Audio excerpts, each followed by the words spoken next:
and we are live. I'm Eric. I'm Richie. And this is the High End Power Podcast coming to you live on YouTube. Whenever you guys get a chance, like, comment, subscribe. Eric, you got to put it down, bro. You got to put it down, bro. I can't be breathing.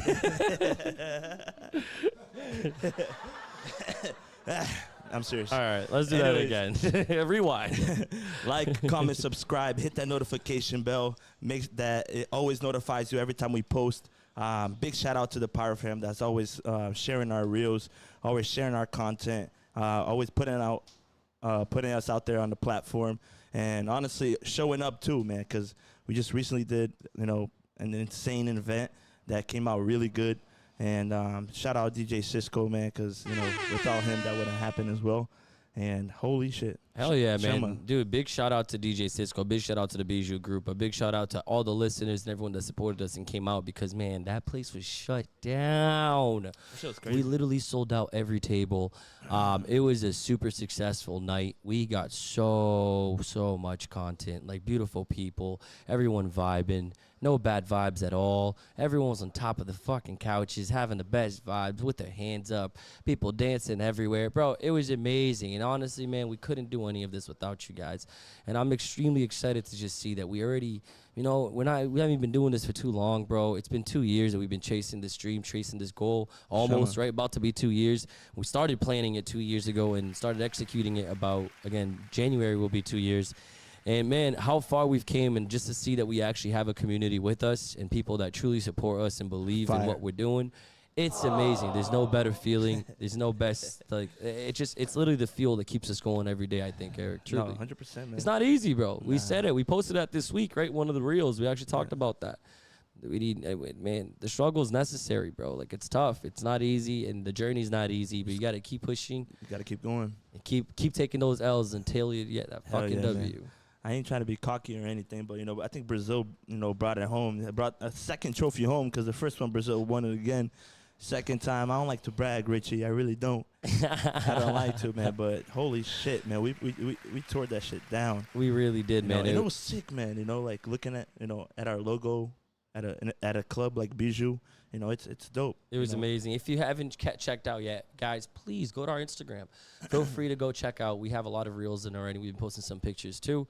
And recently, I just want to bring this out real quick too. We just created a Chance to Dream page. Please follow us and go make sure to support the page, guys. That's for our annual charity event that we did started last year. And we're going to do it every year, man. And raising toys and kids for kids that are unfortunate, don't have the same, opportunities that everybody does out there. And like I said, man, life gets tough. It's not always easy, and that's what we're here. We're here to support each other. I loved something that our guest is going to come here today said today during the prayer, man. You can break one stick very easily, but when you put 10 of them together, man, that it gets very hard to break it up. And that's fire, man. That shit hit. It shows how unity. That hit the soul. Hell yeah, bro. Ooh. Unity. When we're united, when we're working together, there's no limit to what we can do. Look at that baby right there. We got a special guest here today, guys. You're gonna see her wandering around. She's amazing. But anyways, guys, I'm so excited for what's happening here today. We're so privileged to be able to sit down with this man, dude. To be able to have him come here and be so genuine and open up his heart, open up like the book of his life to us. It's amazing, man. And I mean, Young Biggs really coming in, man. Dude, highlighting all the challenging background he's been through, raised from the streets with the community work, coming in to influence the music industry as well, really making a difference in the community, taking a really dark story and making something to influence others and make sure they're not getting back into that path. So it's awesome to have him here. I want to put his flyer up, and then I want to do a quick introduction as he walks in. But let's put that flyer up so we can have him come in today. Let's go. Young Biggs in the house.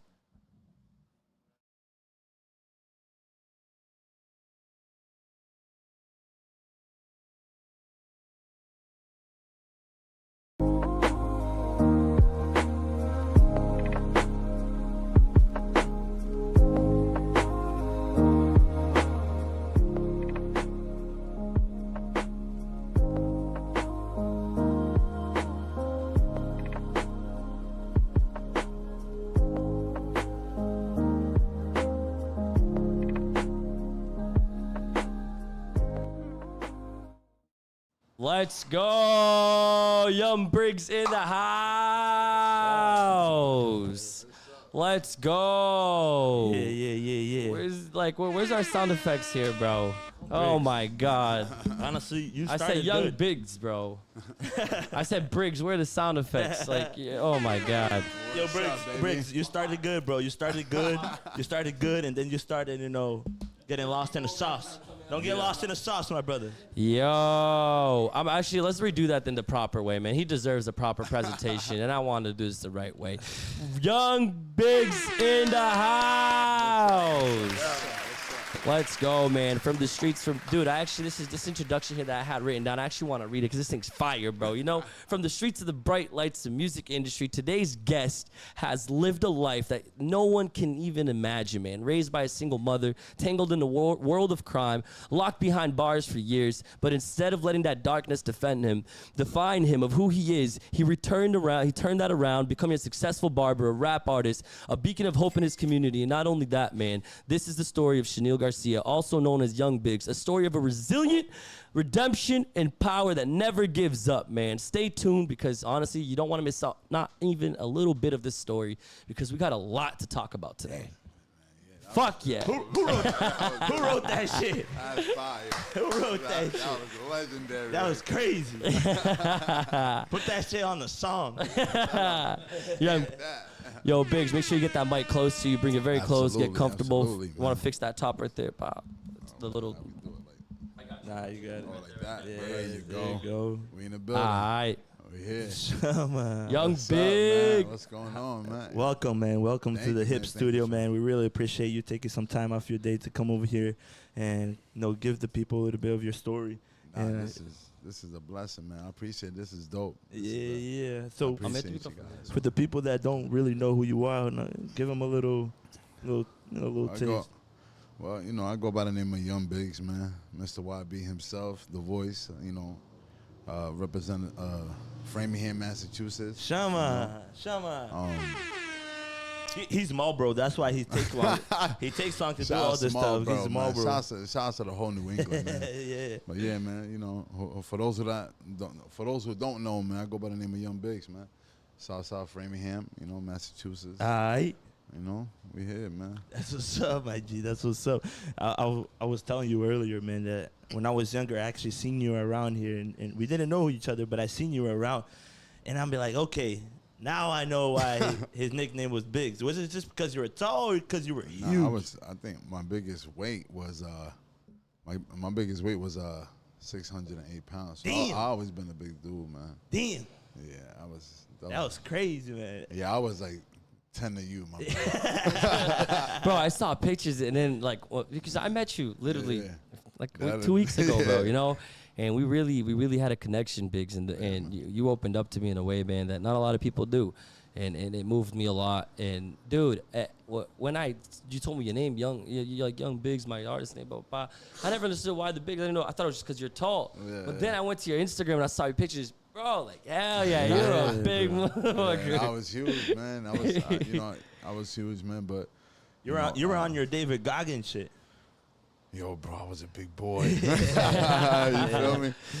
Like the way I eat now is way different. There you go, my brother. Hell yeah. I love to see it, bro. I love to see it. Biggs, man, your story, I mean, if we were to talk about your story, I don't think we could put it on an episode, man, So I'm really going to try my best to just really get the best of it here and really, like I said, man, I want our audience today to be a sponge and really take it in because there's a lot to talk here today, bro. There's ups, there's downs, and very exciting moments, very tough moments, and I want to hear about all of them. And I want to start right where it all starts, you know what I mean? Like your childhood, what was it growing up? Like, who were you? Who were you as a kid? Well, I'm Miss Daisy's son first and foremost. Shout out to my mother Daisy. You feel me? My mother, raised 5 boys. You know what I mean? Our pops was there. Rest in peace, our father, man. He's a legendary in our family. Rest in peace, pops. But it all started out here, man. My family's from Dominican Republic. Me and my brothers, we was born. Shout out to the Dominicans, bro. Que lo que, wah. You guys are the Hello, best, Mia. man. You guys know how to party, man. Que lo que. Man. So, me and my brothers, we was born, we was born in New York, but we from here, man. We always tell people, we from Framingham, Southside. Even when we could be in Florida, we could be in Japan. I don't say I'm from Boston. I say I'm from Framingham. You know what I mean? Hell yeah. You'd be like, what? Shout out to Framingham? Boston, you feel me? But this is where we from, man. This is where it all started, man. You know. Did you like grow up in a tough environment? I mean, how was it? I don't, you know. How was the upbringing? The upbringing, you know, you go through the stage. You know, I went through a stage of getting bullied and getting made fun of being a big kid and things like that. You're already big in like that age. Yeah, you know, I just, you know, at that time when you're young, you're still trying to find yourself. You're still trying to prove to other people, you know, oh, I could be down, I could be cool, but you know, I realized that, you know, I was born with a strong heart at a very young age that didn't understand it of self-worth, you know. So I went through a stage, but it wasn't tough. It was just a learning experience. I learned a lot from getting bullied, from having my first fights, from, you know, hanging with people and still not learning how to be myself. Yeah, you know? yeah. It's more of a trying to impress and just trying to be someone that people accept. Right. Would you say that? At Right. that age, I think we all live that. Yeah, because right. when we're at that age, man, you want to like everyone to accept you, so you don't even know who your true identity is because you're just trying to be what you want to please everybody. Sometimes we forget to look in the mirror. Yeah, I you feel know, you on that. I 'cause feel you. we'll just wash our face and that's it. Sometimes we forget to just. Your mother, man. Your mother was probably a very strong woman, huh? Raising 5 kids, bro. Oh man, Five. All boys? my That's mom- crazy. My mom, Yeah. So are you the youngest She or held it oldest? down. No, I'm the oldest, man. I'm the oldest, man. I'm oldest of all 5, man. And How was it being like the leader between 5 other brothers? what you know, As the oldest. as the oldest, to be honest with you, at one point in my life, I met an older friend of mine, you know, which is like, you know, he's like an OG to me, Yeah. you know. And shout out to my man Monday, man. And I remember when he first met me, you know, he's from the hood, he's from Boston. He's, you know, this is where it all starts right here. But I remember one day he looked at me, he said, yo, you know how big you are? And I'm like, yeah. He's like, no, I don't think you know how big you are, bro. How old are you? I'm like 15, 16. He said, bro, how many brothers you got? I said, I got, you know, at that time, it was just 4 of us. Yeah. He said, bro, if you don't start seeing how big you are and start having some respect for yourself, what they're doing to you, they're gonna do it to your brothers. Oh, You know what I shit. mean? And that's the first. So now you part. had to start representing. Yeah, you know what I mean? Not in a bad way, like a tough gangster. It's just like, yo, bro, like. No, hell yeah, but just I'm like a big brother. you I gotta be can't an just- example. you know what I mean? I can't just be getting bullied. Even by the littlest dudes, I was getting made fun of. You know because what who I are they mean? gonna So look up to at the end of the day if you're dealing with the same shit? I done caught a few black eyes from my brothers, man. They all know. Nah, but it was all. That was dope. But it was dope, man. I feel like, you know, me being the oldest, I feel like whatever I went through in this chapter of journey, I don't want to say life because there's a life every day. You know what I mean? Man. Every year's a chapter, brother. Yeah, I feel like what I'm going through, what I went through since I was a kid from my brothers, like I feel like I'd rather it be done to me than to them. You know what I mean? Fire. So I could be the reason, like, nah, bro. For them, for my family, my kids. And for you them. paving the way too, right, bro? It's like, you know, if it happens to you, you know how to deal with it so that whenever that, you know, when it comes to their time, you're ready to teach them Yeah, something. you know what I mean?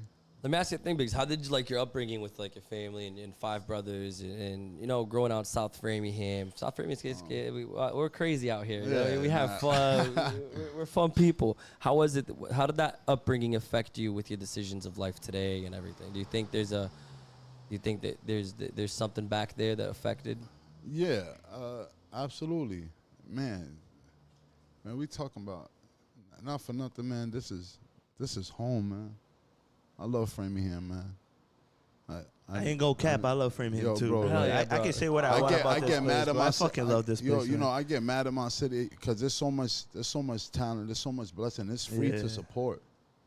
It's free to support. And it's such a big And then, community you too. know what I bro. You know, mean? if we all got together, bro, and it's just like, what would You know what I stop mean? us? Growing up, man, I think it's some way somehow for me it's a family community, bro. You know, Yeah. everybody in my mama know. Everybody in the South Side know my mama. Yeah. Everybody know Mama Biggs. You know what I'm saying? You know, and that's everything I say is humbly speaking for the record. So Hell yeah. you know, I don't want people to be like, oh, you cocky. It's humbly speaking, genuinely. 100%. You So feel it's me? for a 'Cause good it's reason that real. they know you guys, because you guys are real people. You guys are good You people. know, so my mom knows, like, my brothers knows too that, you know, it's us, man. You know, like, you have to have some type. Nobody's perfect, no family's perfect, but like, you got one life. You feel what I'm saying? Yeah. So, Like with that like whole situation, like you're saying something like that, like your upbringing and the brothers and kind of being the older one, you kind of, like Eric said, paved the path and all that. Did you ever feel that pressure? yeah, even to today. Yeah. Yeah, because I feel like even everything I went through is just at one point I felt like I had to prove something, but every time I proved something, it backfired me when I could have just been myself. What do you mean backfired? You know, trying to prove your loyalty to the wrong people. Yeah. You know, breaking bridges with people that care about you, or because they don't mix with the next person. You know, just certain things in life. You know what I mean? And life is a roller coaster, man. You get tested for real, man. You told me during our conversation, bro, that your mom's very like strong of faith, and she's a big woman of God, and she's super, she's involved in church and all that. Yeah. Was that your upbringing? Did she always try to bring you into church and all that stuff? Nah, or did she just let you do your thing? It's not that. Like, my mom was in the church. Like, she always had God in her life. Yeah. You know, like my mom's Dominican, man. Because we're Brazilian. My mom's Brazilian, bro. She like goes to church and all. She's all about God and all that, bro. And when I was a kid, bro, she would try to force me to go to church. Eric, did your parents ever force you to go to church as a kid? 100%. Nah, of course. I know it's real. Our Latin parents are crazy, bro. Yo, I know it's real when my mother be like, she'd be like, Cheniel, you better not do that. But, pray to God, So my mom's like one of them. Like, so she always taught you faith. Yeah, even when she goes through her dark moments, she always said, "Yo, you gotta have faith." Even that's my twin. You know what I'm saying? Like, y'all connection is still strong to that's today. the only what? Yeah, that's the only lady that knows how to press that red button. Yeah, you feel me? Yeah. And like I said, man, it's all about growth, man. It's all about love, loyalty, and life, man. Yeah, bro. Look at this. L's up. L's up, man. And I asked you, bro, like, where did you get this idea from? L's up. Was it you that came up with it? Yeah. How did that work? So back in the days when I was young, I was part of a hood music group, which is my family to this day. Shout out to the whole music group. So Upland. Amazing people, amazing talent. This is where I started my journey in music. And, I went through a stage in life where I was just like, let me figure it out. You know what I mean? You always loved music, though? You always loved making music? You always loved all that shit? Only thing that's missing is the bag. We just waiting for the bag, respectfully. You feel me? Yeah. But music is, I don't think I'll ever stop music. I don't care if I'm 60, 70 years old, bro.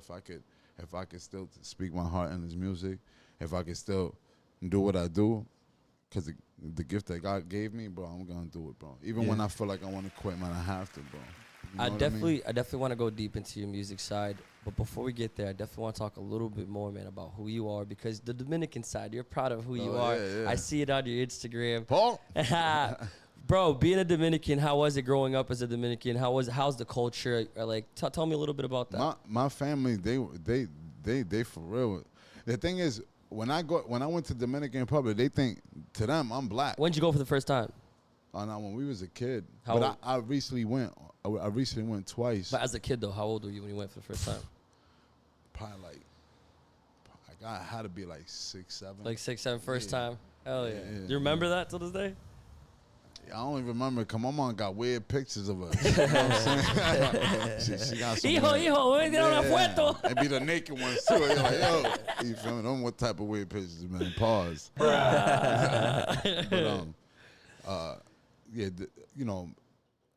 I grew up around us, like the streets. You know what I mean? Yeah. My mom did her best. She'll tell you, like, my first 3, 4 kids. I tried, but they learned a lot from the streets. You know what I mean? She always kept us, tried to keep us safe. So, it varies. We come from the Dominican culture, you feel me? We come from the American culture, you know what I'm saying? But we also come from our culture, which is our family, you know what I mean? If that makes sense, you know what I mean? Now let me ask you this, man. You just said it, like, yo, like we learned a lot from the streets and things like that. Like, what's an impacting lesson that you would say you learned in your upbringing, especially growing up in the streets and being involved in the Framingham like crazy world sometimes? Like, what was your biggest lesson that you took from that during that time, being that young? Let's say, because in the young, that was like what, young 18s? Yeah, you started young 18. That's when it was like lost in the sauce. You know what I mean? Trying to figure out, you know, what I want to do. Why? I wasn't myself. You feel me? I wasn't myself at the moment. I was still trying to find myself while I was doing music, mixtapes. Yeah. You know what I mean? So you're already doing music at that time? Well, I've been doing music since 10, I'm not going to force it, since 12 years old. Fire. When they used to make gateway computers. Yeah. And the mic would be this small. We would hang the mic on top of the bump bed, under the bump bed. Yeah. And that's how I be rapping. Using Acid Pro. You know what I mean? Oh, shit. Yeah, back in the days. Yeah, Acid Pro. Shout out to King Arthur for that one. You know That what I mean? shit prehistoric. But I started music. I fell in love with music respectfully when I saw one of my brothers, man, a friend of mine, which is my dear friend, you know, my day one, Frankie Hammers. We was at the old Boys and Girls Club in Framingham. Everybody from Framingham, Massachusetts. Boys and Girls Club, bro. Boys and Girls back in the days. And I seen him rapping, and the whole Boys and Girls Club was surrounding him. And that attention, that effect that he had for people, That like influence, yeah, I was like, yo, I want that. Not 2 weeks after, the Boys and Girls Club built a music studio to keep the kids there. No way. I swear to God. And for like 3 months, I was there every day doing hooks. To the point where it's like, yo, Biggs is the man with the hooks. And that's where it all started. You know what I mean? Holy crap, that's it. So I've been doing music for years, man. Do you believe that these programs that the towns come up with and all these things that they do, Boys and Girls Clubs, all these communities that these programs, these like events that they throw, do you think they truly help the community, Biggs? I feel like back in the days when we went to go to the Boys and Girls Club, we had our people. What I mean, but we had people from our neighborhood, mothers, aunts that worked at the Boys and Girls Club. Involved. Like, yo, we know them. Yo, stay in here. Don't get in trouble. Nowadays, it's just. You think there's a lack of care now in that aspect? Yeah. There's a flaw right there. There's just in our community. Yeah, this new generation, they don't care. People are selfish. They just want to think about what's going on in their own life.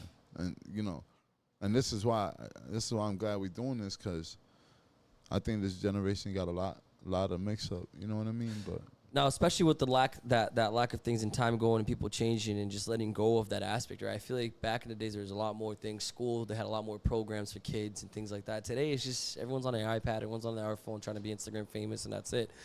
And at the end of the day, bro, my question to you is this, Biggs. I mean, clearly all the lack of these things are causing big effects. What led you into the path of darkness, and what really, like, at what point did you see that you're like, yo, I'm in a dangerous spot. Like, I shouldn't be here. You know, I'm not perfect, but I'm very spiritual, man. And I know one thing. God give you signs. You either accept those red flags or ignore them. And 80% of the time, because I'm hard-headed and, you know, we have our own stubbornness as men, you know, which I'm learning, 80% of the time I didn't listen. And that's when God would use your mom, one of your homies, say, yo, bro, you got to chill. I heard it's hot out here, you know. Yeah. And you're so caught into the clouds that you're not hearing what, all right, you're going to learn the hard way. You feel me? So for me, I feel like. You see the signs, bro. You just have to either, you know, accept it or don't accept it. You have to take the path that you want, bro. You know what I mean? Yeah. But I think everyone still goes through that point, bro. No matter where you are, Mm-hmm. what situation you are, there's always that remark. There's always something that happens that really makes you click and be like, damn, what? I'm doing this. Like, this is really happening. Oh. I shouldn't be here. What was that point for you? What was that turning point where you realized when I got arrested. Tell us about that. When I got arrested, man. First time? Nah, I always got arrested over dumb things. And, you know, the officers that see me grow up, they'd be like, Biggs, what are you doing? Like, Yeah. really? You know what I mean? Dumb things. You know. How old were you first time you got arrested? I think my first case was a high speed chase. but you want to know the funny? I had one of those before. You want to know the funny? And I Let me can put my talk. safety shit on real quick. Let me put my Where's safety- the sirens? Where's the sirens?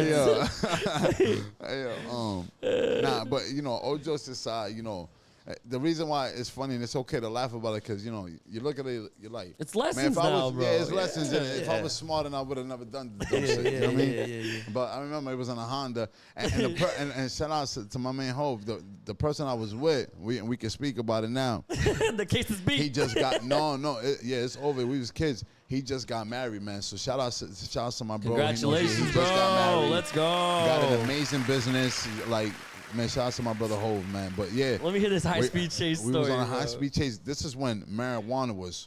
A problem. Yeah. If you had a pound of marijuana, you got a gun on you. You understand what I'm saying? So for some reason, we're coming back from Boston. Anyways, we're in Framingham. It's like 11:30 at night.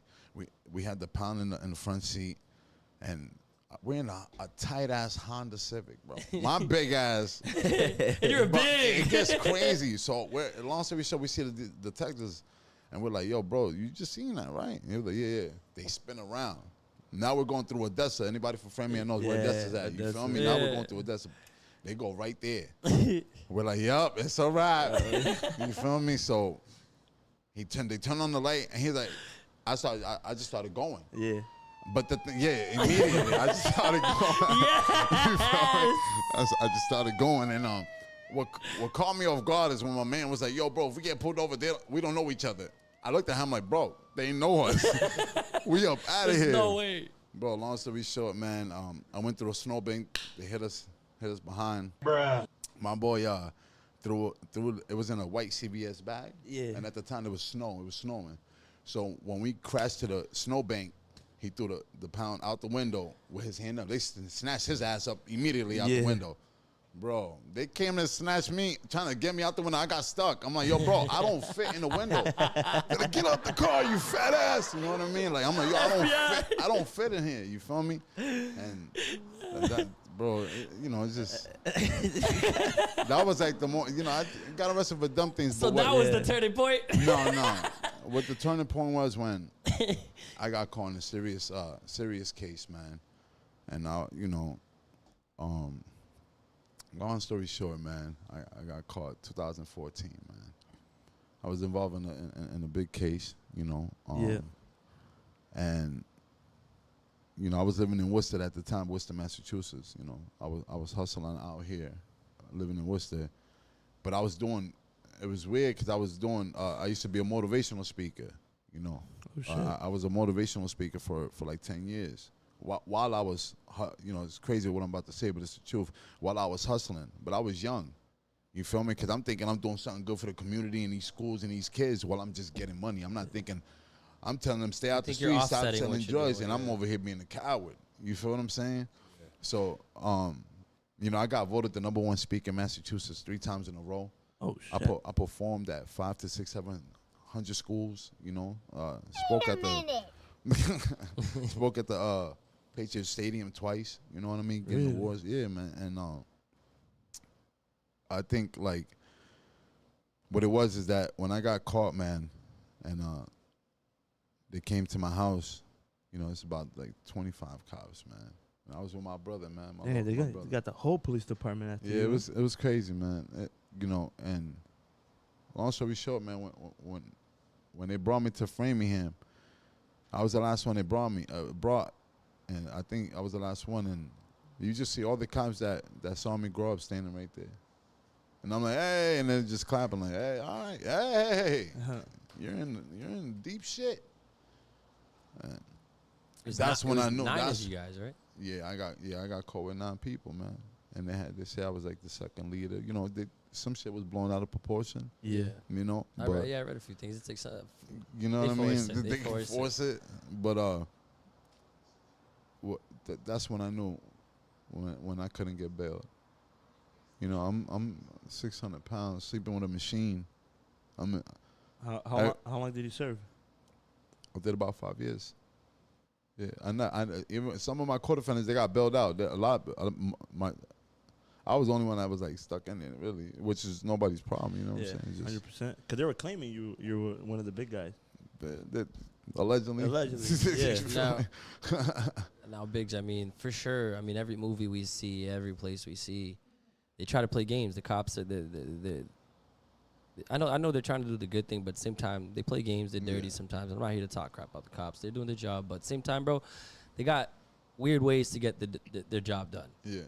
And for sure, you were offered options to mess your team up and get the hell out of here. And clearly, you did it because you did your time. What made you make that choice? I think this is what I'm about to say is probably one of the realest things I could say, bro. I mean, everything I'm saying is official, you know. And those that know me know, like, nah, he's speaking, you know. When I got arrested, certain people was like, yo, I don't know if Bates gonna hold, man. This is a serious case, you feel me? He's a good dude. He's a motivational speaker. He's the artist. At that time, man, my name was buzzing. Like, if I didn't, everything happens for a reason. But I feel like if I didn't went to prison, I probably would have took off, you know, respectfully, you know. But I'm glad everything happened how it happened, you know. Yeah. But I think, bro, it's you gotta be prepared, bro. I mean, bro, 5 years ain't easy, man. Nah. That's. Do you feel like that 5 years was taken away from your life, or you feel like those 5 years were something that you kind of like? What he just said in the test, bro. Everybody get offered. You know, my man D, he did Fed time. You get offered. You know, you get offers, bro. Open your mouth and you're out of here. Oh, of course. My first offer was 9 to 13. I said, hell no, what? I ain't doing nothing. I ain't doing nothing crazy. Yeah. My second offer was, you know, obviously to talk. Oh, you'll go home. You won't worry about this case. You know, and I put my lawyer in. I said, can I speak to my lawyer in the next room? Let's please? go, bro. You feel me? And I looked at my lawyer, and tears started coming down. And he was like, yo, I said, bro, I'll take 15 years, man, before anything, bro.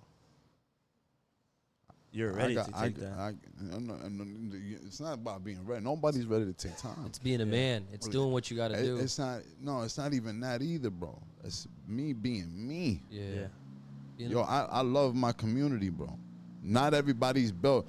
I'm not going to sit here like, yeah, no, don't tell, don't snitch. Bro, you are who you are. Who am I to tell you not to do anything? I just know for me, bro, I got 5 brothers. I got 3 beautiful kids. I got a community. I got my mom. I got my cousins. I got everybody around me that really respect L's up, bro. How do I look putting myself in that position? Hell yeah. Even if my mom wanted her son home. Yep. How do I look, bro? Even if they be like, man, you're stupid. You're taking time for, bro. Not once have I ever blamed my time for anybody.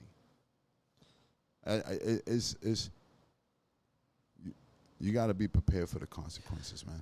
You know what I mean? Yeah, 100%. Biggs, you telling me this story, man. Bro, first of all, I want to thank, once again, you for being so genuine and so transparent, bro. And literally, bro, thank you, bro. Appreciate it. For real. It's fire that you're doing that. I want to thank everybody who's watching us live right now, too, guys. We're just starting this story. I'm telling you, there's a lot to be talked about today. Yeah, this is a very special episode, and I like it. This story, man, literally brought me to tears while I got a haircut. Man, and it's crazy because it moved me in a different way, bro, and I know it's going to move all of you guys, too. And the beautiful part about this story is that between so much darkness, there's a beautiful ending, and I love it, man. So let's keep hearing. Let's keep doing this. I mean, let's do a quick break. Let's go to one of our commercials real quick, just so you know.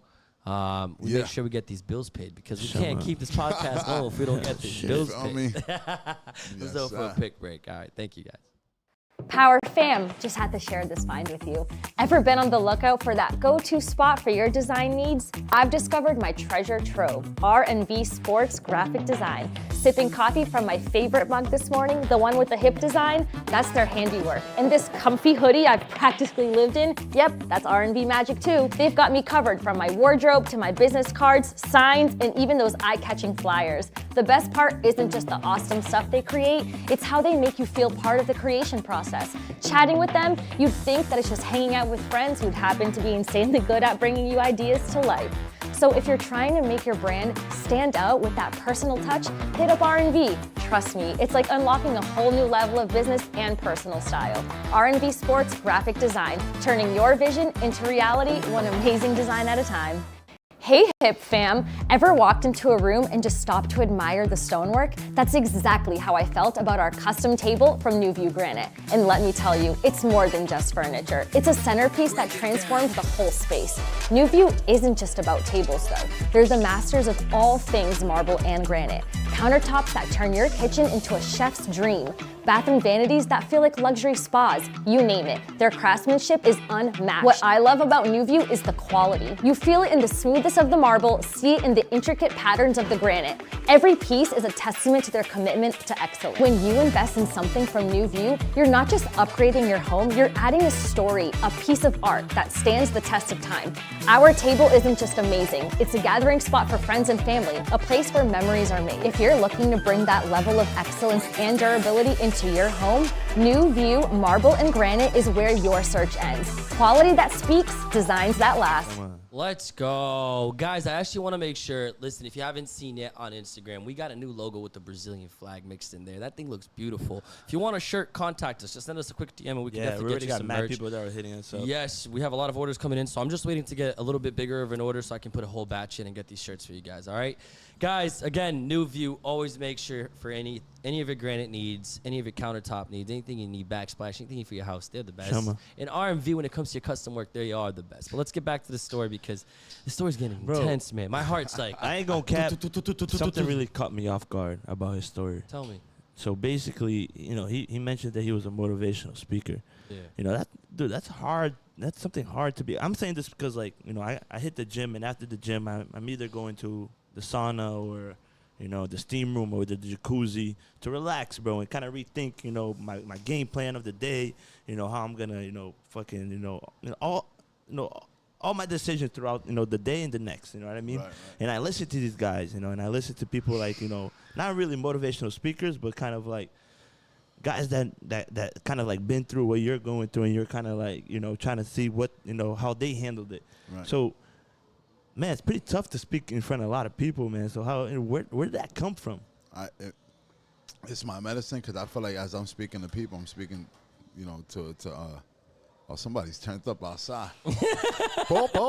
That had to be one of my people. Go to Brazil right there, my you feel me? But I feel like when I uplift people, I'm also talking to myself. You know what I mean? Sorry. I feel like when I talk to people or I say some uplifting things, it helps me out too. I feel like I'm talking to myself too. Even if I don't listen to my words, I try.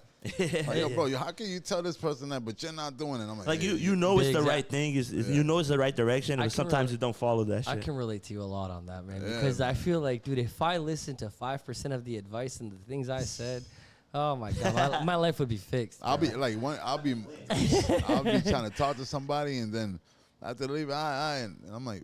And then I sat down, I'm like, wait a minute, I just uplift somebody, you know what I mean? Yeah. Snap out of it. Yo, guys, if you're enjoying this conversation, please drop a W in the chat. I want to say thank you to Fire Kids to being here. We got Pedro D'Souza, Nate Martino, Franklin Porter in here too. Hammers. We got we got AV. Avian's here too, bro. AV Wavy's in the house, bro. Yo, I miss you, my guy. We worked at Herb Chambers together. He actually messaged me the moment he saw that you were gonna go. He was like, Avian from Worcester. Yeah, he's like, bro, dude, you're having bigs on with a small world. I love him. Papa, he was super excited to watch your episode, bro. Thank you for being here. Put your W's in the chat. Hey, man, W in the building. Guys, another thing I want to, if you have any questions for Biggs, feel free to put your questions in the chat too. We love interacting with everybody, and we love having you guys involved in the conversation and getting deep with us in here, all right? But, all right, bro, prison. You just talked about it. You brought it up at that point. I mean, you got locked up, bro. That's the worst. It sucks. I mean, your world is shut down to a box. Locked up. You know what's crazy? The day I was getting sentenced. Yeah. That's where prison started. You know, I was already 15 months in. You know, and when I was locked up, man, got no bail. My bail at the time in the beginning was $75,000. Then they dropped it to $25,000. I never made it out. You feel me? You know, we was No, I feel you. Young, bro. Dumb, spending dumb money. You feel me? Dumb shit. You know what I mean? But I'm glad. I'm glad though, and this is why, because I was already 15 months in, and remember when I told my lawyer, like, bro, I'll take 15 before I do any of this weird shit that you. And they try to talk like, yo, bro, you don't deserve to be in here, and I'm like, bro, you feel me? So. After that, for like 6 months, God kept putting me like I'm gonna get 5 years. And now, mind you, I'm around dudes that's facing life. I'm crying about 5 years, and dudes is facing. And then the reality of dudes like yo Biggs, yo, you're a good dude, bro. I love you, Brody.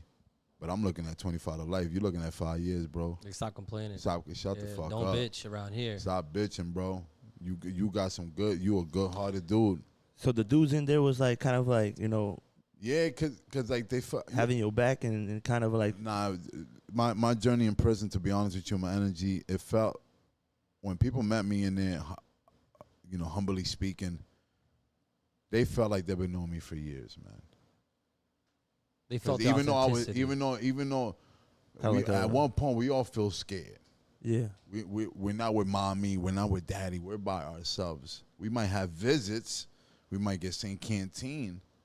That shit only lasts us 30 seconds, bro. What kept me strong in prison was me getting closer to God. Whether I'm not perfect, we'll never be perfect. You know what I'm saying? Spiritually, we sinners. You feel me? And I get it. But I kept telling myself, yo, I'm an hour away from home. Even though I'm in Walpole, even though I'm in Concord, even though I'm in Plymouth, yo, I'm an hour away from home. Right there, you feel me? But that journey, bro. When I got sentenced and I went to court, this is what made it, bro. I already passed it like, yo, I'll do life before, you know what I mean? Because I don't want my family to suffer over a name I represent, especially my kids. My kids, man, they L's up for real, man. Yeah. I work for them, all three of them. You know what I'm saying? And when I got sentenced, the judge, they all read the charges, and it was funny because I know I'm getting 5 years, and my lawyer comes to my cell. He's like, "Yo, bro, you got like 25 people out there, bro." I'm like, "For real?" He's like, "Yo, bro, your mom, your brothers, your teen, your sister-in-law, your boys, yo, they out there." I'm like, "Oh shit, man, that's what's up." So when they was reading me my sentencing, 5 years for this, 5 years. My mom was like, "Yo, you about to do 100 years," but they all put it together. But to answer your question. The lawyer told the judge, Your Honor, can my client speak? He wants to address the courtroom. Now you got Framingham detectives there. You got my moms, everybody there. My lawyer, my lawyer didn't even know what I was about to say. And I stood up and I was like, I want to thank this courthouse for taking the time to come here on my behalf. I want to apologize to this courthouse for taking the time to come here on my behalf. I want to make it clear. I said, you guys did not break me not one bit. And then I looked at the cops. I said, you guys didn't break me not one bit. But what you did was make me become a better man. And I turned around and said, "Mom, I'm sorry." And I'm gonna hold it down. And I said, "Your Honor, do you mind if I read a letter to my mother?" And I'll never forget this. I swear to God. I read the letter. And next thing you know, after I read the letter, man, everybody in that courthouse was crying. They felt that. You know what I mean? Yeah.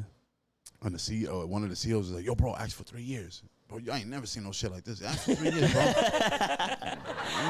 Boy, you got everybody crying. You got the chance. Ask for 3 years, man.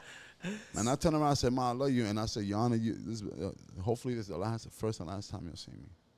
And I walked in. I went in. You feel me? And that was when they told you 5 years. 5 years, bro. I was already 15 months in. So I said 3 years. I would say, "Mom, I'll be home in 3 years." But it still felt so long because I was in there by myself. Yeah. I would have never thought. So did you serve the entire time, or did he get good behavior? I did. So you got some reduced. And the last when the 15 days passed, I did 4 years and basically 10 months. Yeah, 5 years. It's 5 Yeah, years. fuck that. 4 years and 4 years and 9 months, basically 10 months. So man, like, I don't know, dude. I really don't know how it feels because I never been locked up for that long. At least probably just 24 hours to kick my ass out. Yo, jail is jail. Yeah, jail is jail. But Jail is jail. but like I never been in there fucking sleeping, waking up, Living that. eating, with the brotherhood and all that stuff. How was it, taking it day by day, bro? We're talking about, like I said, bro, we're talking about 5 years here, bro. Bro, it's tough. It's tough. A lot of prayers, a lot of prayers, a lot of hearing my mother's voice, hearing my first oldest Romeo, hearing his voice, and just standing on L's up. Yeah. Just telling myself like, yo, bro, you gotta go through this, and just the life, man. Just I never had a hard time. I had different certain occasions, but anybody that met me, they felt my energy, man. They're like, yo, bro, man, this dude is a good fucking dude, man. So you know what I mean? It was just like pure faith and, kind of like just taking it more as a lesson than anything else. I honestly, man, I think it's even like fucked to kind of say this, but like I think that you were literally put in that situation for a reason, bro. I mean, just your story, the way you told me that you were leading in there and getting involved, and people were just opening up to you, not even knowing who you are, and just that experience just shows that maybe God needed to put you in that scenario so you could serve for those people too, and be a difference for them, because, bro, out of that you developed a career that you take till this day. I mean, you literally came out and you started now involving with people. You started doing the barber shop inside the prison. How is that, bro? How did you even find that opportunity? I was hustling, I went to barbering school, but I didn't take it serious. Kind of bought my way in there, And then I remember it was about to be graduation, and they put me into the office at Rob Roy in Worcester. Shout out to Worcester, Mass, Rob Roy. Shout out. And I remember both board members. They was like, yo, you ain't graduating, right? And I looked at them, I'm like, what? And they were like, yeah, you ain't graduating, bro. Well, listen, give us a good reason why you should graduate. I swear to God, to this day, man, knock on wood. That's granted, God bro. Granted. That's one right there. That shit probably hurt Something you. like that shit almost broke my That's finger. new view granite for you guys right there. Granted, you feel me? But it was like, give us a good reason why we should let you graduate. And not for nothing, I was straightforward. I said, yo, bro, I sell crack cocaine 1,000 miles, bro. Yo, like y'all know what I do, bruh. Like y'all know what I do, cause I was buying the whole school lunch at times. When they had fundraisers, I would give $1,000. Like, Biggs was getting bottle service during high school lunch. You feel me? So it's like, it wasn't nothing about being cool. It was just like, bro, come on, bro, I need something, And if they didn't do that, even they let me graduate, but they definitely shitted on me at the graduation. They're like, yo, you don't deserve it, but we hope. I feel you. And shout outs to y'all, because if it wasn't for y'all, I would have never took it serious in prison. Yeah. You feel me? If that makes sense. So it started in prison, because I'm like, yo, if it says, house of correction, right? And there's ways of taking it. You go to house of correction to become worse, learn new tricks how to hustle, and become a smooth, cleaner hustle, or become the worst hustler again. Or you correct yourself and try something new. Ooh. My whole life when we was a kid, we deal with mental health, depression, anxiety. I'm just as normal as you guys. Yeah. I have problems like everybody else do. You feel me? 100%, man. We go through that. We shit always every day. collect SSI check from my mom held it down. You feel me? Yeah. But like, after getting arrested and going through the hustle life, I'm like, bro, if this is what hustling is, you hustle to pay your lawyer, basically. Yeah. You feel me? If you don't be smart with it, you feel me? But when it comes to like the barbering, like being a barber inside prison, how did you even start that in prison? But I fucked up a lot of heads. yeah, respectfully, man. I mean, like, if it looks bad, like, who's looking? Nah, that's the place where you can run. I seen barbers. D, you know that. I seen barbers You mess up an inmate's haircut, you up out of here. Oh yeah. No way. I swear to bro. You have phone calls and haircuts. Bro, you being alive is a miracle then. Yo, bro. Now, I got warned one time. They're like, yo, Biggs. Yo, you know we love you, but yo, you know. You fucked up. You're fucking up some hairlines. You fucking up, bro. You got to. And the next day, that's when they brought new clippers. And I was like, oh, I'm saved. He's like, I'm good now. It wasn't you. It was the Clippers. It was the Clippers. That's what they all say. That's what they all say. Oh But my God. it started there, bro. But You feel me?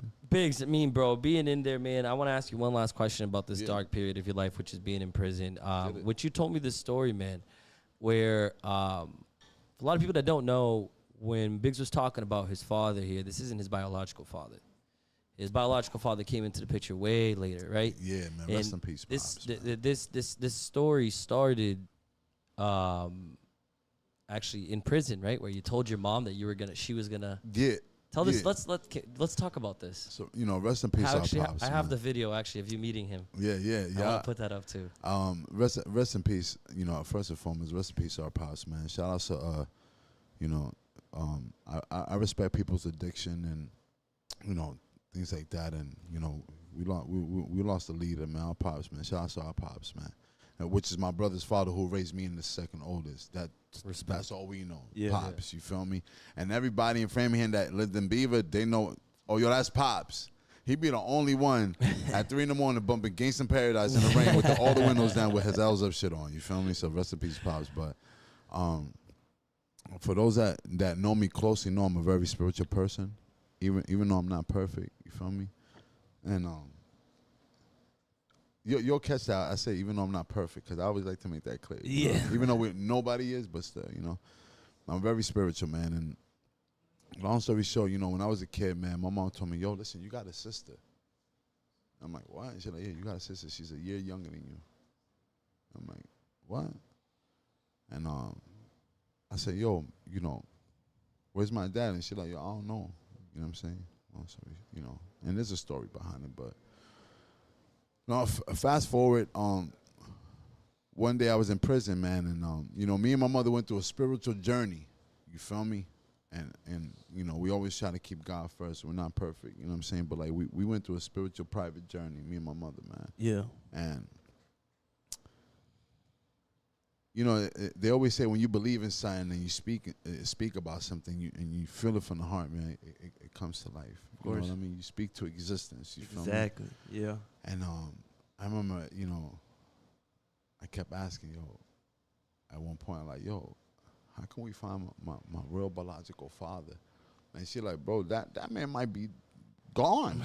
Might be I don't know. You feel me? Why you ask me this type of questions? Like, yo, you know what I mean? She came to visit me one day in prison, man. I'm already like 3.5 years in. You feel me? In prison. And I remember me and my mom was sitting in the visit, man. I said, yo, Mom. And she like, yo, what's up? And she like, I said, yo, Mom, get ready. And she said, Mijo, what are you talking about? I said, God's going to help you find my biological father. Right? And she like, man, you bugging, thugging, and tripping in here, bro. You better chill out. What made you tell her that? I felt it. I knew it. And I'm going to tell you this. She brushed it off, A couple weeks later, she comes back, chilling again, and I'm sitting, and I'm like, yo, Ma. And she's like, yeah. I said, yo, get ready. Yo, God's going to help you find my biological father. And she was just like, boy, you bugging. Like, she brushed it off again, right? That same night, I remember I go to my cell, and I always pray on my knees, man. I always had a moment with God, man. And for some reason, when I pray, man, I always give myself a moment. You want to refresh. You know what I mean? I like to refresh myself. Like, yo, I'm about to come to you with mash. Yeah. Excuse my language. I'm about to come to you with mash shit, God. You feel me? Gotta vent to God. But at that night, man, I was literally on my knees, bro, and I was laughing, praying, like watery. You feel me? Yeah. Yo, they say when you're in your darkest moment, that's when you really connect with God. You feel me? We only want to thank God for the blessing, but we don't thank God for the trials and tribulations that has to go through our lives to see the blessings in it. You feel what I'm saying? Yeah. So I'm in my knees in prison praying and like laughing. I'm like, yo, something's about to happen. Like, all jokes aside, something's about to happen. A couple weeks go, I didn't call my mother, you know, because I didn't like to bother. I was already in tune being locked up, you know.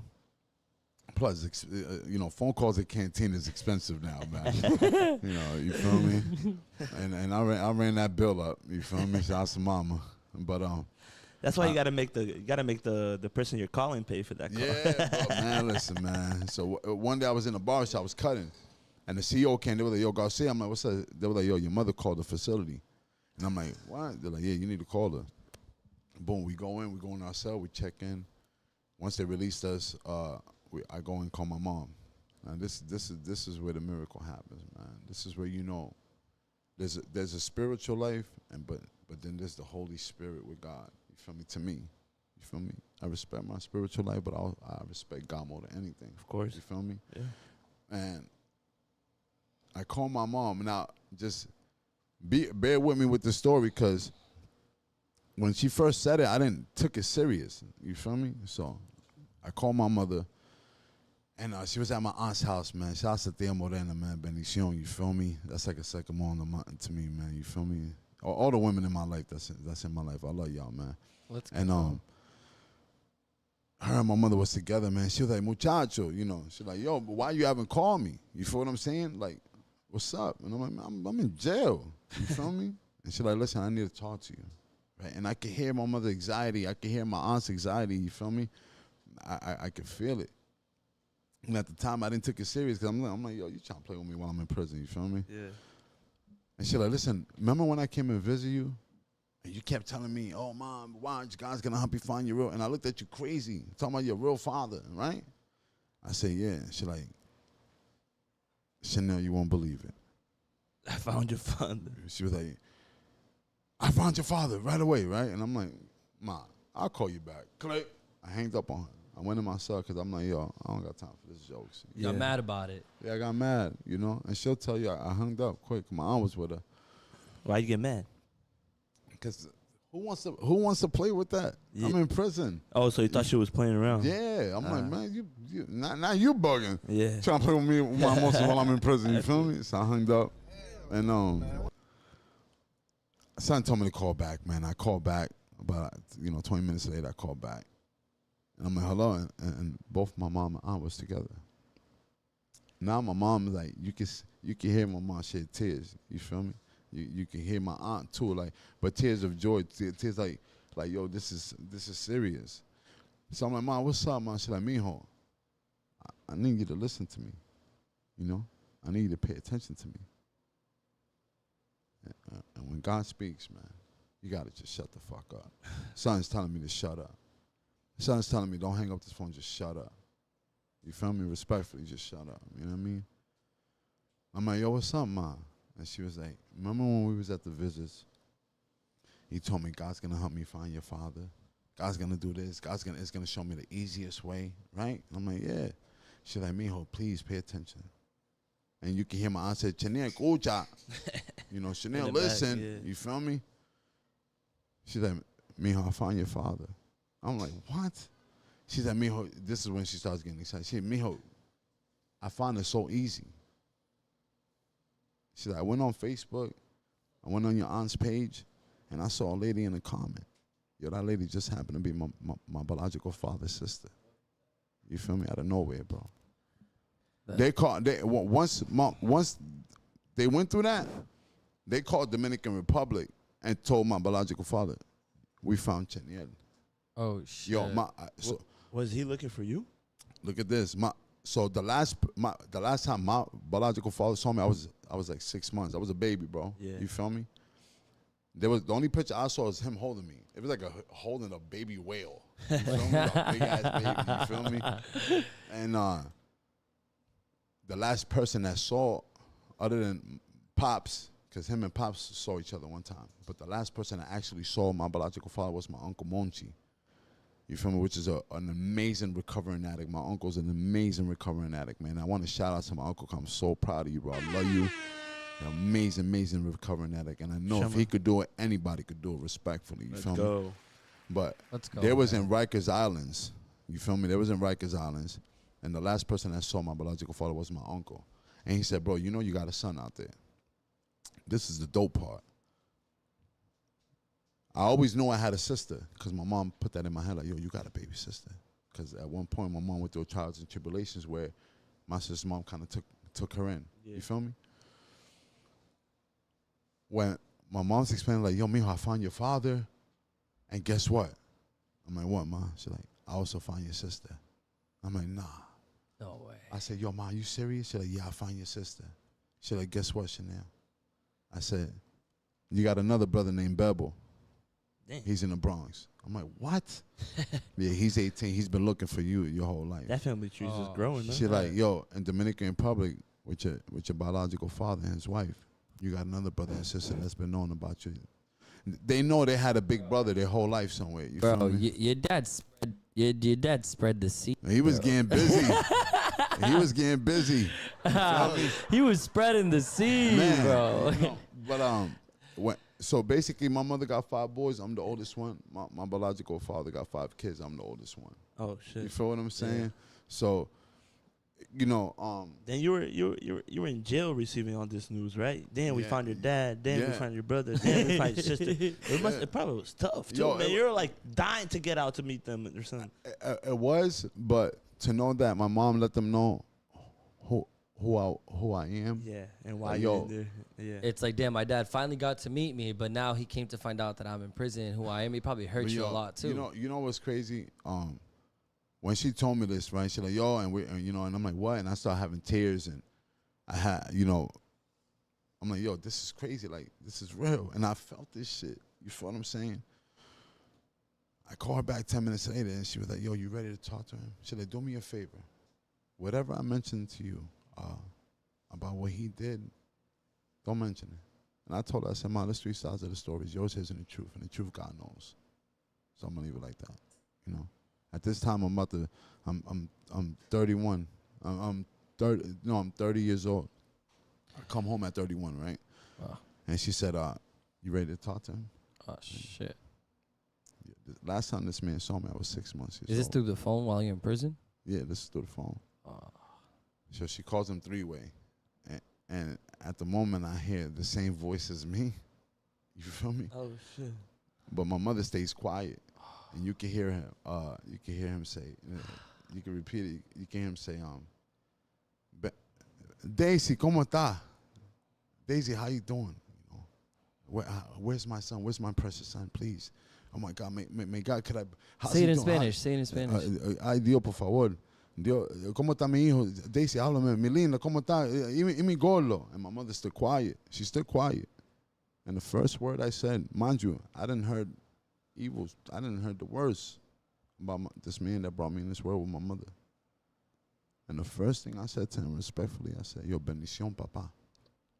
When that man heard my voice, he said blessings. Yo, he started crying, bro. Wow. He started praising God. Wow. He was asking God for forgiveness. He was asking God this, and I said, yo, listen, before we speak on this phone, I'm in prison doing 5 years. Wow. I just turned 30 years old. And the same way I love my mother for 30 years, man, I love you too. We was just lost, man. You feel me? Wow. Don't worry about nothing, man. I have a question for you. Wow. I have a question for you, bro. So, why did you go out looking for your dad? Why do you want to? Because I know a lot of friends. I have a lot of friends that never met their dad as well, and they have no interest in trying to see where he's at and all that stuff. Especially that you said that your mom probably your mom said some stuff about your dad that you didn't want to mention to him. Yeah. Like you hearing that from her, what made you want to still find where he is or where he's at? But I'm just learning now that nobody can be like me, bro. I'm telling y'all right now, in these last 12 months, I'm learning right now the type of heart I have. I don't expect you to have. So the type of the loyalty, what I feel when people be like, yo, nah, hell no, fuck that. I would have fuck my pop, bro, fuck my mom. I'm different, bro. I got one life. Whatever God, I'm not perfect. You feel what I'm saying? Like, I go through my moments. I say some fuck shit, but bro, when God comes into my heart, bro, respectfully, this ain't got nothing to do with religion. This is my personal life with God. Bro, I'm different, bro. I can't tell the next man, yo, you should go find your father. I don't know what you went through to feel like that. Bro. And who am I to tell you that? Wow. You know what I mean? Fire. I could I just wanna lead by example. Take a second man, to once again, man, thank you, man, for sharing this with us. Like, this is crazy.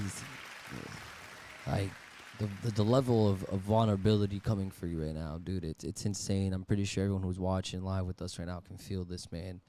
It takes more than, I don't know, but yeah, it's Bro, different. It's Biggs. different, man. And, you know, 2 years ago, you know, he says he has a video, man. Let's put that up? What led to this video, son told my brother and my sister-in-law was going to the Dominican Republic for a couple of days.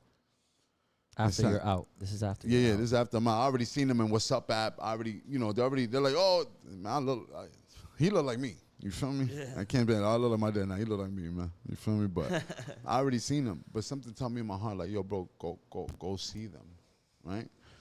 Long story short, not last year, the year before, I go to Dominican Republic. I go, you know, I was going through some tough times, man. And I go and son told me, you know, go visit them. Now, mind you, I'm 2.5 hours away from where they at in Dominican Republic, you know, respectfully. And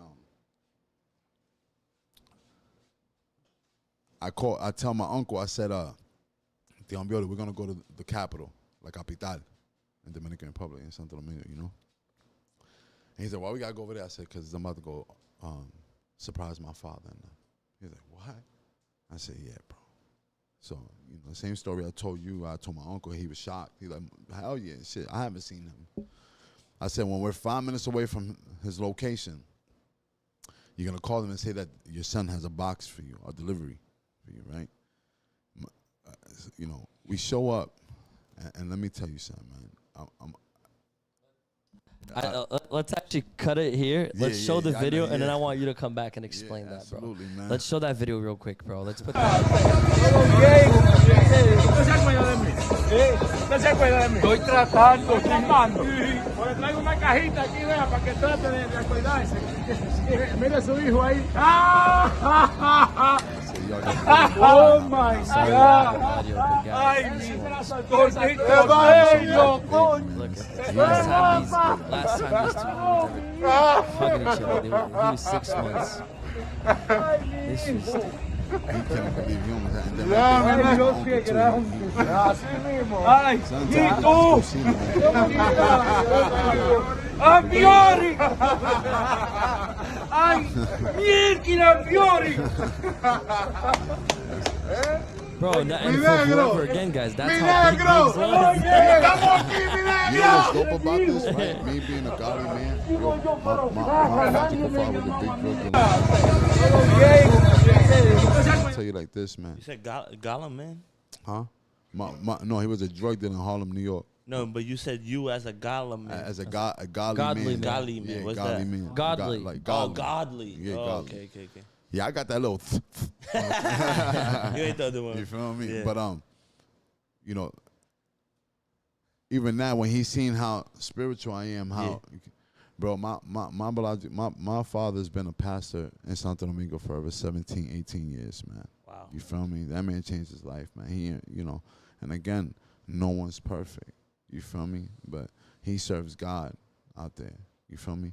And right now, me being the oldest, you know, I talk to them. I reach out to them. He even respects pops that raised me. He's like, yo, that's your father. I'm like, absolutely. But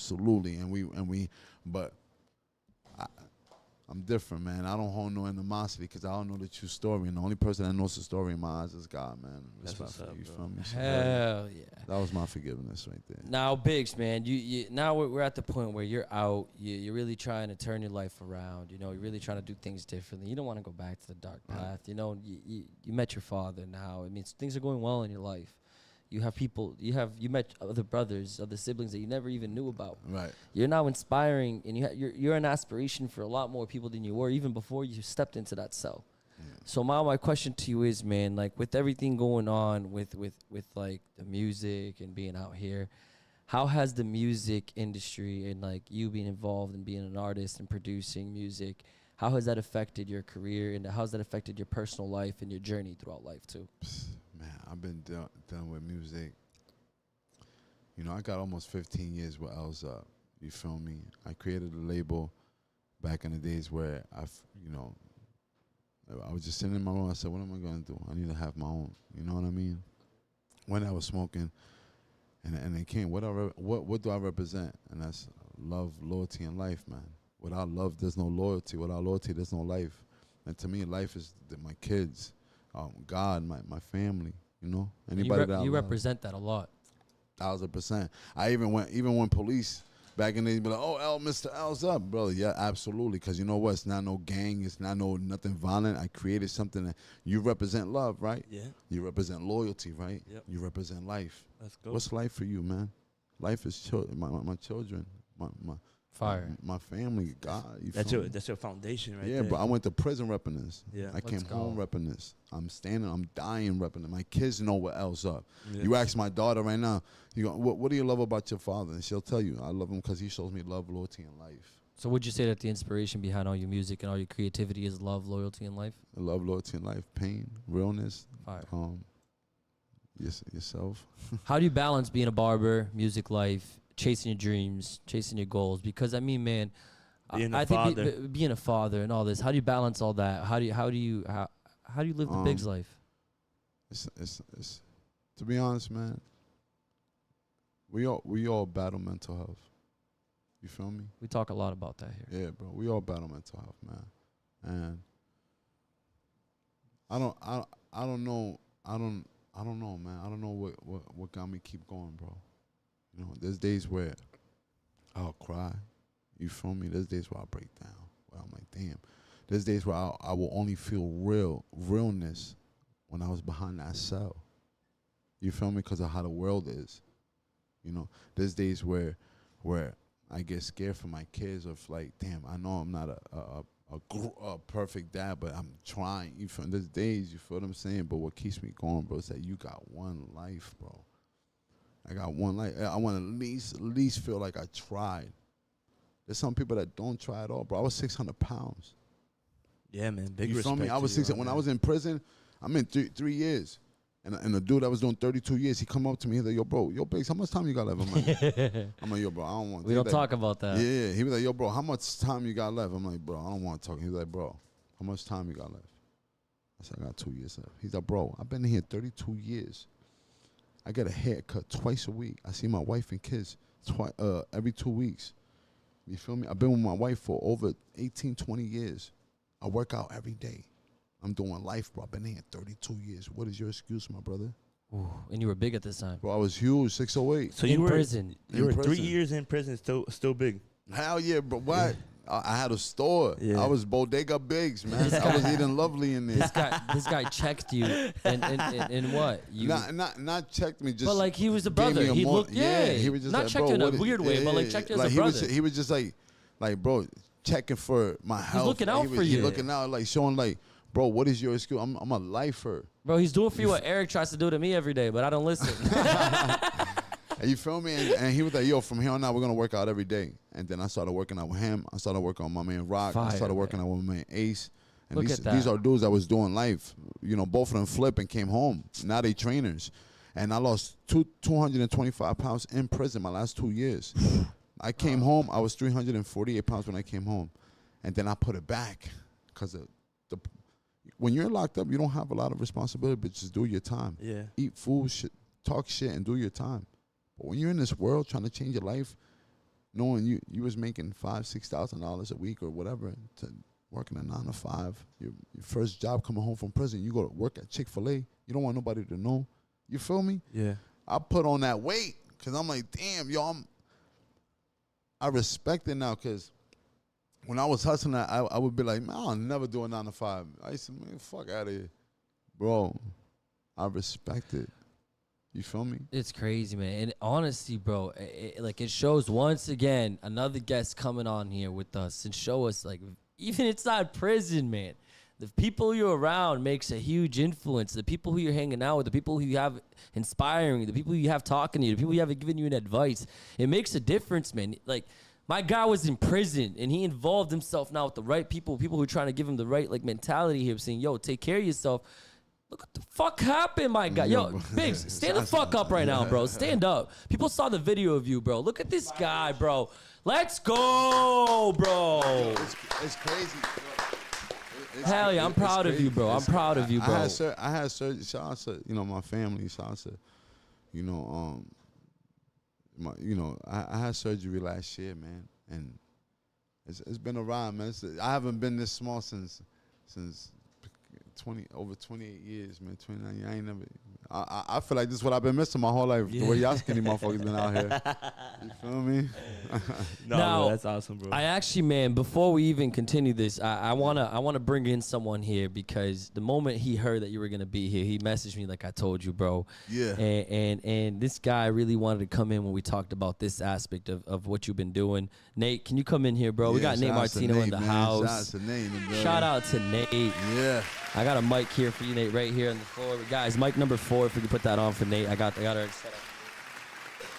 You're not going to have a headset, I see it, but, is that working? 4? Let's put that back. No, that's it. Oh.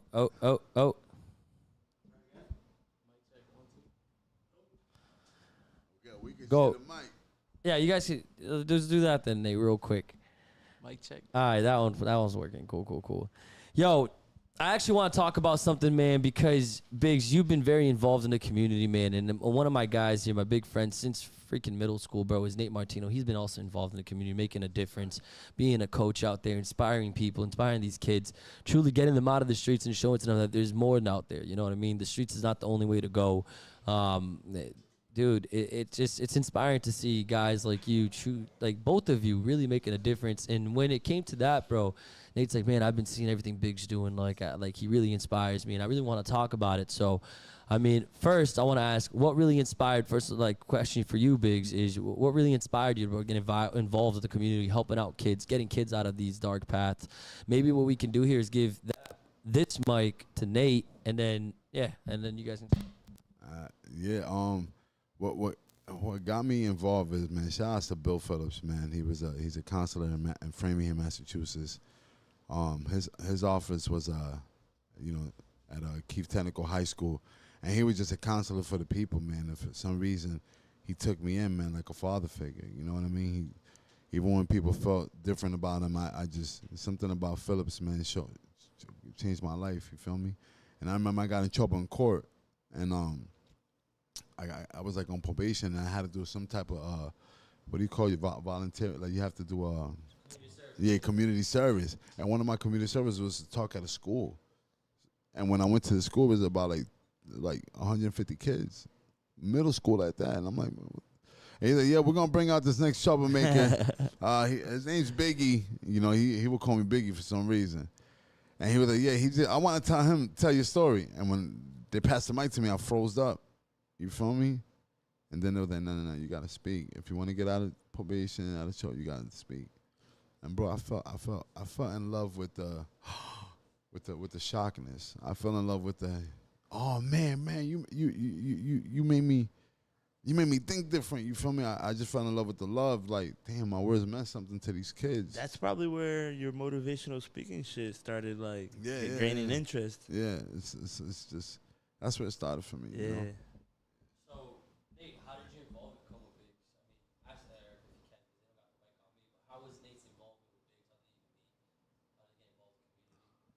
Did you hear him? Yeah, man. I don't know. I don't know what your question is. He's asking how. Yo.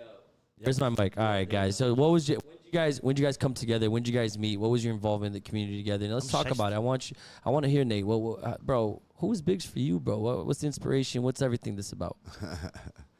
Shout out to Nate. Yeah, shout out my man Biggs. Honestly, yo, I grew up in Carlson Road. Yeah. That's like right in the heart of the South Side, right next to Beaver and Interfaith. I was just always one of those kids playing around in the neighborhood, you know, till the lights come on. Every time I was like took a stroll around Beaver, I had a lot of friends in Beaver, and it's just like there was days where you're riding around, you hear motion, mad emotion going on. It's just like, oh, what's going on, you know? Take a stop by, take the long route to my boys' crib, whatever, and it was always like Biggs and his boys, yo. I remember, shout out to this one. I actually drove by while they were in the making of the Respect My Hustle video. Oh man, yeah, that back in the days, yeah. Yo, that Respect My Hustle song, video. Yeah, Me and my boys, we would all like bump that like non-stop. And in reality, now that I look back at it, like in this moment, it was actually like one of like a motivational thing, because we saw a dude from our neighborhood trying to put on for himself and for his peoples. Cause yo, if you rode by, yo, how many people? yeah, Yo, nah, you already on the deep. daily, yeah. Yo, yeah. It was mad people. mad. I want to people see that video after. deep, yo. If you got a chance, you got to see that video. Very old school, very old school. And so I was just always, I was like never scared. So I was just like, oh, what's going on? They were like, you don't know, like, L's up? Like, Yeah.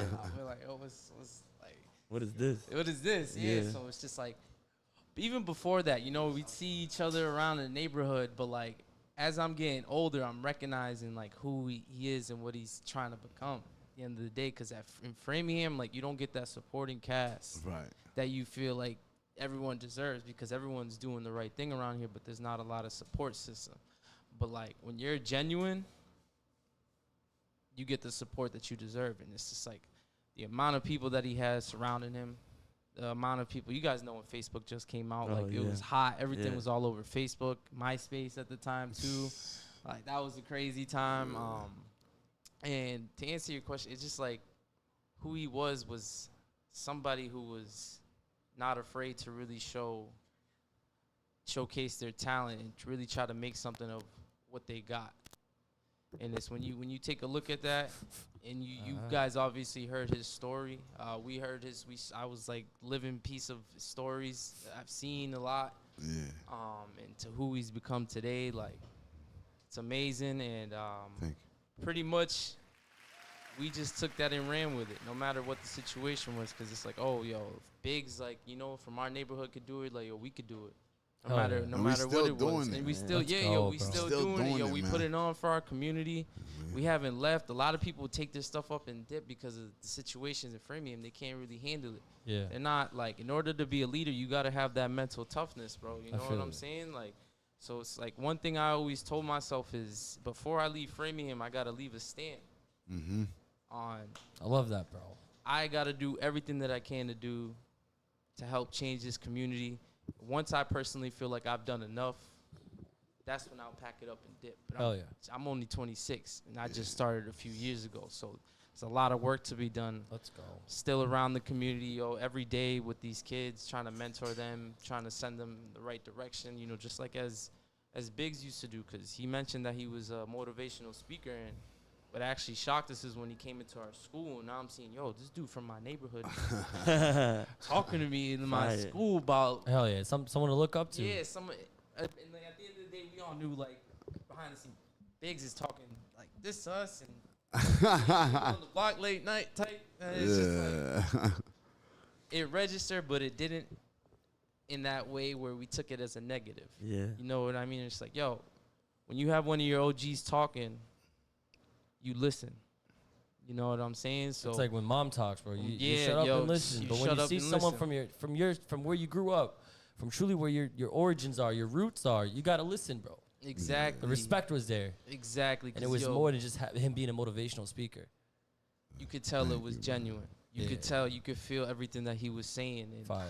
a lot of the kids didn't really understand, but the kids from the south side of Framingham really took it upon us, and we started repping L's up ourselves. Like, Yeah. it was like one of those things where no matter what, yo, we're in class, we're yelling L's up. Yeah. Love, loyalty. Like and I light. said earlier, yo, my story, my first words when they called my name at 8th grade graduation was L's up. Yeah. Let's Let's go. talk that And, talk. like, it was a movement. It's still a movement, and I'm just so grateful to be, Hell yeah. part of this. Thank you, man. Bro, Fire, I, fire. I really appreciate you coming out here, man, and really sharing your point of view when it comes to Biggs and having you, someone man. That personally, means a lot. especially that, bro, you live here on this side. You're tight with the community too, Nate. And, bro, we grew up together since kids, man. I've always seen you with good intentions, always trying to give the best advices to your friends. I appreciate you coming here, bro. Bro, for people that don't know, Nate is a coach for baseball and for also basketball, killing it out there, setting up kids Yes, for success. sir. If they want to find you, Nate, on Instagram, where can they hit you up if they want to put their kids to be coached by you and be influenced by what you're doing right now? You can find me. First off, I want to say thank you. I appreciate the kind words. You can find me on Instagram at CoachNate_508. Hell yeah, guys. So make sure you guys follow My and God, make sure you yes, guys keep up with sir. what Nate's doing because he's really making a difference, putting the effort out there. And, man, I seen bro, we grew up together. A lot of our friends aren't doing what we're doing, aren't trying to make a difference. They're just living every day like it's just another day. Right. And I'm proud of those that are truly chasing and making something happen. And you're definitely one of those, man. I'm proud of you, bro. Shout out to Nate, man. For real, man. Shout out to you, Nate. man. Let's go. Appreciate that, man. No bull. Biggs, Yeah. bro, let me switch here. Wait. All right. Hello? I'm back. All right. Hello. Whoa, my mic. We got to, guys, come on. Damn. I don't know what's happening here, but all right, we're good now. We're good. We're back. Listen, guys, thank you so much, everyone who's been tagging along here on the live. I appreciate every one of you. If you guys are enjoying this conversation, put a W in the chat. Actually, let's change it up. Put an L in the chat because L's up. You I know want to that. see an L for love, loyalty, and life, and that's what it's about. And that's what this episode today is going to be in memory of, I man. think you just threw a gang sign. Oh shit! All right, listen, I have another just to wrap it up, Biggs, and to really get now into what's coming up in the future, what's coming on in your life right now, bro. I mean, what are the future goals with the music career, the community? What you got going on? Man, right now, keep working, man. Shout out to the whole team, man. Shout out to my brother, man. We got the clothing line. We got the L's Up Entertainment clothing. We got the Jippy the Bear We got the clothing. Bears. They explain you the feel me? Bears for everybody. Man, shout out to my brother Snipe, man. He's my business partner. He's everything that you see L's Up clothing, the bags, the shirts, everything you see that's created, the jewelry, our custom made jewelry. Let's show man, that you bag, feel bro. me? That bag's fire, but we can't hide that bag behind there. Yeah, this is, you know what I'm saying? Look at that bag. Be feel careful. me? This is the ginger ale right there, so it doesn't hit it. But yeah, man, we my brother he's the brainstorm, so you see all the creations, all the clothing, man. Shout out to my brother Snipe, my heart. But Jippy the Bear, Hey, man. You can grab this some is- merch right there, right under your feet. Oh yeah, hold on, I got some merch for y'all too. Hold on, man. Yeah, man. Some more stuff. We got, There's more, there's keychain, more. We got Jippy the Bear keychains. You feel That's me? everything. We got L's Up. Let's share some of this stuff over here. But what do you got? What do you got? These are the L's Up shirts. You feel me? We got different colors. I just brought y'all something really quick, just to This is my show red y'all. one. You feel me? Yo, Eric. My red one. Shout out to Snipe, man. My brother. Yo, Open listen. this up. Open this up, The- Nick. the- Let's the open these up. genius. Let's share these. They gotta see it. But let's. I want to hear it, Big. So tell us, you and your brother have a partnership in this. Yeah, but my brother, listen, all creation, man, goes to my brother, man, because he created this. This is all his ideas, man. You feel me? He does everything overseas, man, my brother Snipe, man. And if you need anything done for your business, man, please make sure you hit us up. My brother does his thing. Custom-made jewelry, custom-made gear, custom-made everything custom-made. Trust me, man, you will not go wrong with this. Oh yeah, But thank this you, is, Big. Thank you, bro. We got keychains over here too. Yo, you're spoiling us, man. This is The it, you fuck? feel me? My girl don't even treat me like this. We got the sides, you feel me? We got the Elbows side. Yo, listen, respectfully for the haters, we're gonna have Oh, it's just fire. L's Up tissues too. Hell yeah. You feel me? So, bro, my brother, man, my heart. You feel me? The brains of this, man. I deal with the music. He deals with the. He keeps it alive, man. I love You feel that me? shit. This is all Biggs, him. get close on that one. That might gotta get really close when you Yeah. speak to it. Yeah. All right. Cool. Yeah, shout out Snipes for real. He's a good dude. Yes. All right, Biggs. Let me ask you a question. What's the message you have, man, to send out to the young crowd, to the people who are truly maybe facing the same struggles that you talked about today? Maybe sometimes, people, they don't choose the environment they're being brought up in. They're just put in that environment, and they don't got choices, really. And they sometimes, actually, let me rephrase that. It's not that they don't got choices. Because of the environment they're brought up in, they think they don't got choices. But when you start looking beyond that small box you're in, you start seeing things the way you see. What are your words for those people, the young folks out there who are maybe lost and want to find a way out and don't think they have a way out? Bro, the tallest tree holds the hardest wind. You feel me? And what I mean by that, when you go outside, bro, and you see a tree, man, you ask yourself, why is that tree standing so tall, bro? You feel me? And to other people might be joking, why is he talking about a tree? Hear me out. The tallest tree holds the hardest wind. Bro, that tree goes through rainstorm, thunderstorms, snowstorms, all kinds of storms, fogs. But it keeps standing tall because it believes what? That Mother Nature's going to bring out the sun and the light, man. That's how it is with us, man. You got to go through these trials and tribulations. You got to go through. Listen, how can you respect God's blessings if you can't respect God's trials and tribulations? So if you fighting, you trying to, man, and you feel like you have no way out, man, just take a second, man. Breathe real quick, man. Look in the mirror, man. You got one life. You feel me? That's for me, man. My kids keep me going. You know, baby Biggs keep me going. You feel me? My queen, my little daughter Nyla keep me going. My oldest Romeo keep me going. My family, Elsa keep me going. My bros, my day one, the whole community Framingham keeps me going. You feel me? So if you don't have nothing to look forward, look at yourself. That's it, man. That's your biggest fight right there. Look at yourself. Pull yourself out. Because nobody will look out the way you'll look out for yourself, man. You know your heart. Let's go, man. You feel me? Fire. Fire. Another question I have for you, Biggs, is, man, when it comes to your journey, when it comes to your mission, when it comes to your music, if you had to describe in a few words what really that is, what is it about? Is it just live when it comes to life, love, and loyalty, or is there something deeper than that too? Man, I think life is it's a deep journey. You feel me? I feel like life is a deep journey, bro. I can't sit here and say, yo, I'm going this way. I can't, because every time I feel like when I take control, I'm taking, turns where I shouldn't be taking. So I let God guide me, man.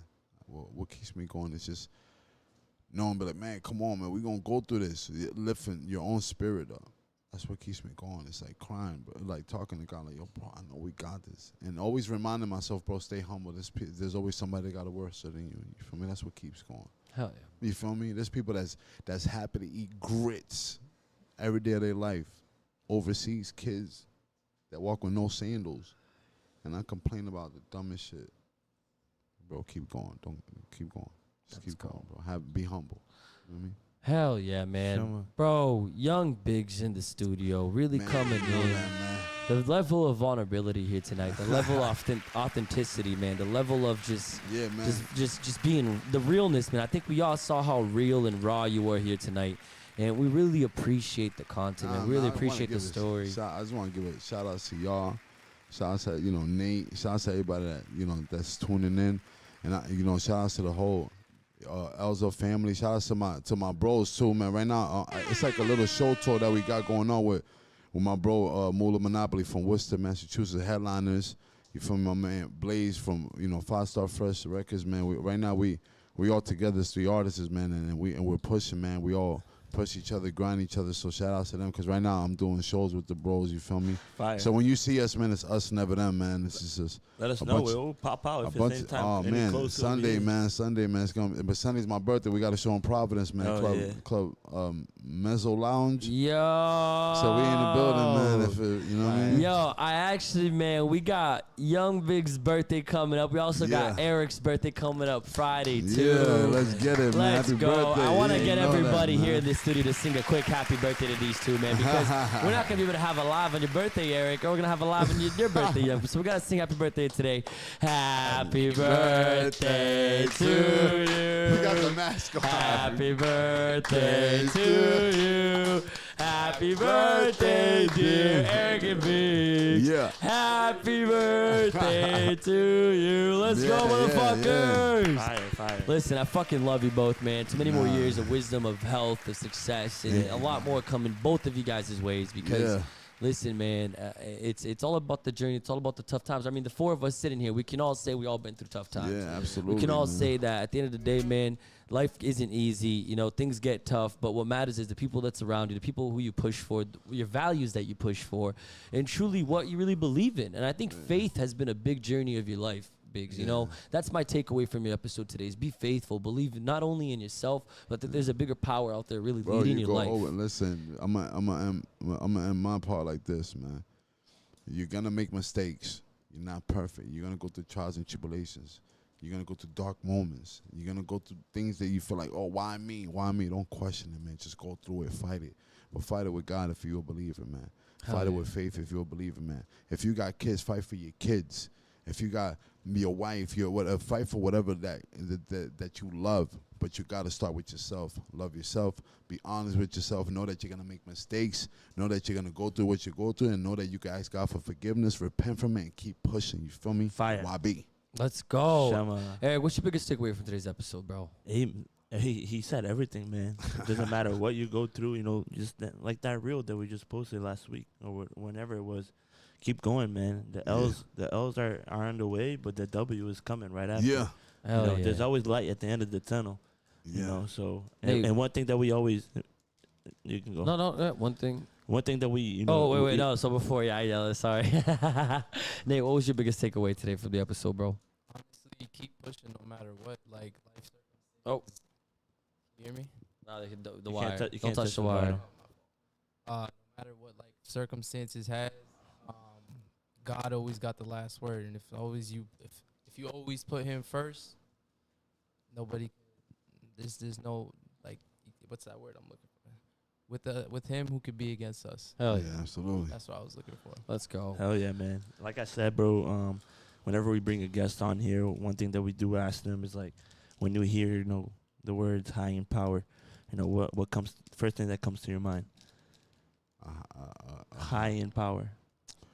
A high in power. Like A the name high of in our power. podcast. What's the first thing that comes to my mind? High in power. Bro, keep going. Keep going. Keep going. Bro. Yeah. You keep going. Listen. You got one life, bro. You have the chance to do anything you want to do, even if you don't feel it. Keep going, bro. Keep having the higher power, man. Bro. There's nothing to it, man. Well, before y'all end, what are y'all here for this? I love What are this. y'all here for this? It's Man. not just anybody's story. What are y'all here for? What do you get out of this? I mean, we all. That's the exciting part. I want to Yeah. before y'all call. I want to hear what do you get out of it? If you give me 1 second, what do you get out of this, man? Biggs, the whole purpose of, I'm going to speak for myself, for me wanting to do this is spread a better message out there. It's like, I heard something this week and it goes into like the money aspect of it, but it's not like of like life, someone being successful financially. And this person that's very successful, that they've been really doing well with their social media game and all that. And she said this, and she was like, listen, I want God to use me as a vessel to have money flow through me to bless others. So she goes, I don't want to have the financial freedom to just have that for me. I want God to give me that financial freedom so money can flow through me so I can bless others. Wow. And it's what I say about this podcast, bro. I don't want God to give me all the success and where we want to get with this podcast for me and for my name and for Richard and Eric's name. It's for people to be high in power, bro. It's for people to be high within themselves. It's for people to really take the message. And God used me simply as a vessel to put out that message and bring people like you that truly are willing to be vulnerable, real, authentic, and raw, and open a story that me and you could have in. Like we ran out. I'll be seeing tears all night. Eric, I want to hear your heart, bro. Let's get it, Yeah, baby. bro. I Nah, don't know you if I made can my break night. it down like that. We do not care. But man, it's just like Richie. We do not care. Yeah, he ain't shit. Yeah. Man, just like Damn, Richie Richie, said, man, it's like, you know, everybody comes from all over, wherever in the world, bro, and coming together and actually, you know, spreading the word. And not only that, but taking in the word too, bro. Because everybody that we brought in here, I always learned something from them. And I always take it and reapply it to my life. So I know that what I'm doing is making other people better, but I know for a fact me doing this is making myself better as well. Putting me in a better spot. Let's go, bro. Listen, man, I just want to say one thing, man. To my family, to my kids, to, you know, my kids' mothers, to everybody, man. Everybody that some way, somehow know me or see me in my darkest moments. And I want to say, man, I'm going to say this on the camera, man. I love y'all. I'll never be perfect. You feel what I'm saying? But with God first, man, I'm here for y'all We're going to keep winning. We're going to keep grinding. I want everybody around me to win, man. I love y'all, each and every one of y'all from everybody that know me. I love y'all, man, and I thank y'all for this podcast, man. I thank you for letting me be the voice. And shout out to my brothers, man. All my day ones, all my people. And shout out to the team, man. Us, never them. You know that. We're here. Guys, a big shout out to the whole crew that always helping us put the best production out there. Man, Thank you so much, everybody who's coming out here. Thank you for everybody who's out here in the back, too, watching the episode live.